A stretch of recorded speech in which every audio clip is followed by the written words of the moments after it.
अस्सलामुअलैकुम दोस्तों दो डेवलपमेंट के ऊपर हमने बात करनी है। अगर आप मेरे चैनल पर पहली बार आए हैं या पहले से भी आप वीडियो देखती हैं तो चैनल को लाजमी सब्सक्राइब किया करें और साथ में जो बेल के आइकन पर क्लिक किया करें।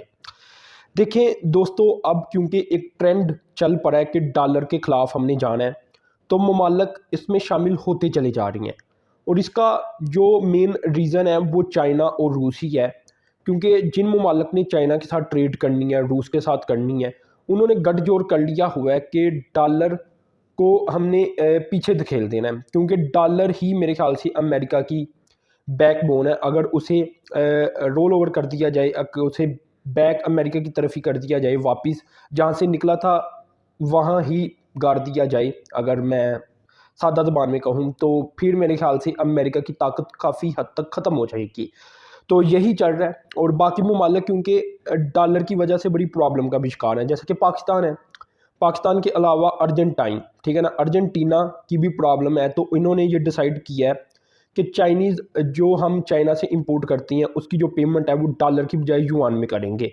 ये गवर्नमेंट ने अनाउंस कर दी है। अप्रैल में बताया जा रहा है कि 1 अरब डॉलर की जो चाइनीज़ इंपोर्ट है इसकी पेमेंट युआन में ये करने जा रही हैं, जबकि पहले ये डॉलर में करते थे। और इसके बाद हर माह कोई 790 मिलियन डॉलर की एवरेज पेमेंट बनती है, जो कि ये युआन में किया करेंगे। यानी ये चाइना के साथ अब चाइनीज़ करेंसी में ही ट्रेड करेंगे। तो ये कोई छोटी चीज़ थोड़ी है, आहिस्ता आहिस्ता बाकी ममालिक भी ऐसे ही कर रही हैं। तो अगर ऐसा होता रहा तो डॉलर का इस्तेमाल काफ़ी हद तक कम हो जाएगा। लेकिन इसके बावजूद क्योंकि अमेरिका इस वक्त सबसे बड़ी इकानमी है दुनिया की, तो जिन्होंने अमेरिका के साथ ट्रेड करनी है तो वहाँ तो डॉलर चलता है, ज़ाहिर सी बात है। और बाकी भी कई ममालिक में डॉलर को ही रिजर्व करेंसी और ट्रेडिंग करेंसी के तौर पर लिया जाता है। तो ये है कि इसका जो परसेंटेज है उसमें ज़रूर कमी आएगी, लेकिन ख़त्म होते होते कि युआन डॉलर की जगह ले ले, अभी भी काफ़ी टाइम लगेगा। लेकिन ये बहुत बड़ी बड़ी डेवलपमेंट हो रही है, अरबों डॉलर की ट्रेड को कन्वर्ट किया जा रहा है डॉलर की बजाय युआन में। तो ये कोई छोटी चीज़ नहीं है। यहाँ ये भी मैं आपको बता दूं कि नवंबर में पिछले साल अर्जेंटाइन ने चाइना के साथ करेंसी स्वैप एग्रीमेंट भी किया था।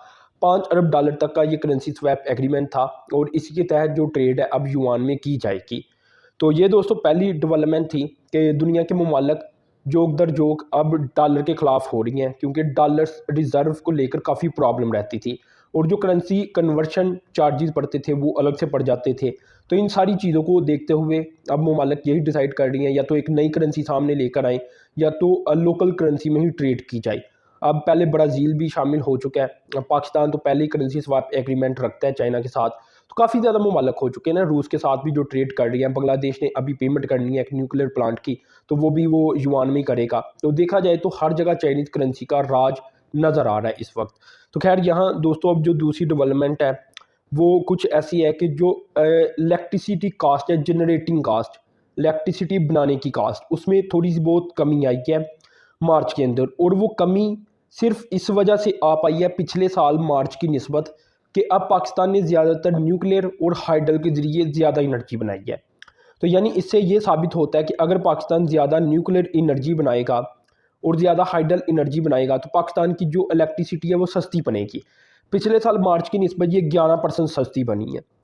यानी अगर हम ये कहा जाए कि कोल से बिजली बनाना बंद कर दें, एलएनजी से बंद कर दें, और भी जो इस तरह के मेथड है उनसे बंद कर दें, तो पाकिस्तान बड़ी सस्ती तरीन बिजली बना सकता है, जो कि कंपिटिटिव बिजली भी होगी।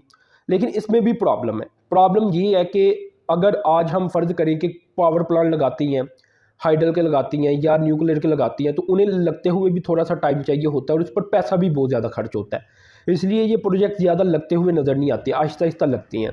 तो यहाँ एक तो बड़ी इन्वेस्टमेंट का मसला है। दूसरा मसला ये है कि इनमें टाइम थोड़ा सा ज़्यादा लगता है बाकी जो पावर प्लांट है एलएनजी वगैरह के उनकी निस्बत।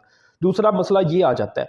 तीसरा मसला ये है कि अगर कुछ भी करके इन्वेस्टमेंट भी अरेंज कर ली जाए और तेज़ी के साथ पावर प्लांट भी लगा दिए जाए, मज़ीद न्यूक्लियर भी और हाइडल भी, तो इसके बावजूद क्योंकि इलेक्ट्रिसिटी की डिमांड बढ़ रही है, तो आने वाले वक्त में अब अगर अभी 20,000 मेगावाट चाहिए तो आने वाले वक्त में 30,000 मेगावाट चाहिए होगी।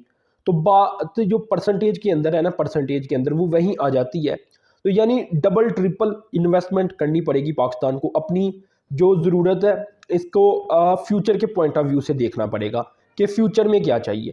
तो उस लिहाज से पावर प्लांट लगे तो फिर ही फ्यूचर में जाकर पाकिस्तान को सस्ती बिजली मिलेगी। वरना जो न्यूक्लियर के अलावा जो कोल पावर प्लांट है और जो LNG के पावर प्लांट हैं वो चलाने ही पड़ेंगे पाकिस्तान को। और उसका रीज़न यही है कि डिमांड में इजाफा जारी रहता है। अगर तो डिमांड खड़ी हो जाए और न्यूक्लियर पावर प्लांट लगते रहे और हाइडल भी लगते रहे तो ऑटोमेटिकली जो LNG के पावर प्लांट हैं वो बंद हो जाएंगे। लेकिन ऐसा होता नहीं है ना, डिमांड भी बढ़ती चली जाती है। तो खैर यहाँ मोटी मोटी डिटेल मैं मज़ीद आपको दे दूँ कि रीन्यूएबल एनर्जी सोर्स अगर मार्च के अंदर देखा जाए न्यूक्लियर और हाइडल को मिलाकर तो ये 40% टोटल बने थे। और अगर जो रीन्यूएबल एनर्जी के अंदर सोलर है इसे भी शामिल कर लिया जाए तो ये 61% बने थे। तो ज़्यादा बिजली जब पाकिस्तान इन ज़राए के ज़रिए बनाता है तो सस्ती बनती है। अभी ये है कि पाकिस्तान के पास अपनी इन्वेस्टमेंट होती नहीं है, तो ये है कि जिन्होंने पैसा इन्वेस्ट किया होता है उन्होंने भी निकालना होता है, वरना शायद पाकिस्तान को काफ़ी सस्ती बिजली ही बनकर मिला करे। तो खैर ये सारी मालूमात मैंने आपसे शेयर की। आप लाजमी चैनल को सब्सक्राइब करें, साथ में जो बेल के आइकान पर क्लिक करें। अब तक के लिए इतना ही था। अल्लाह हाफिज़।